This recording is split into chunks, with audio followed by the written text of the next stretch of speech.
So you go ahead, your support group is behind you, and you put in your application online at Conceptual Options. And then the next step is you get a call and you meet somebody. Talk about the balance of the process to actually get to having eggs implanted.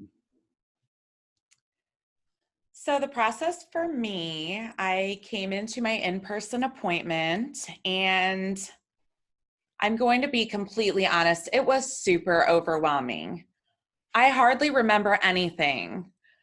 The one thing I remember though, it's still unbelievable to me. The one thing that stands out in my mind about my in-person appointment here was that my intake manager, Jessica, told me that she had been a surrogate before. I don't know why that surprised me so much, that the staff here at Conceptual Options, that some of them have gone through this process, but I was so surprised.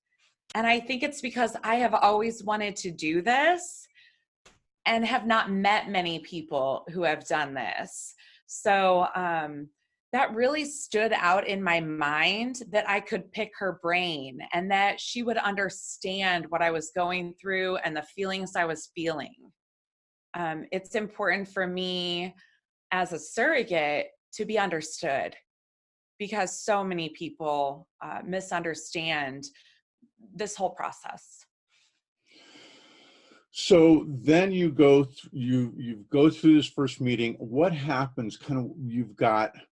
I know you've got a bigger application to fill out. You have a psych eval. Talk a little bit about that process. The whole application process can take a few months. What I didn't know before I applied is that my vacation I had planned would hold up my process. So I had an international trip planned about 5 months after my application was put in. So I went through all of the steps of the application process first, and then matching was kind of held off. So some surrogates match in a day. It's very, very quick for them. And some surrogates, for one reason or another, take 6 months to match, and that's okay. Everyone has their own journey, and it unfolds in its own natural way. But the whole application process for me only took a couple of months. They did have to get my records from my hospital and my doctor's offices so that they could clear me from a medical standpoint, and that does take time.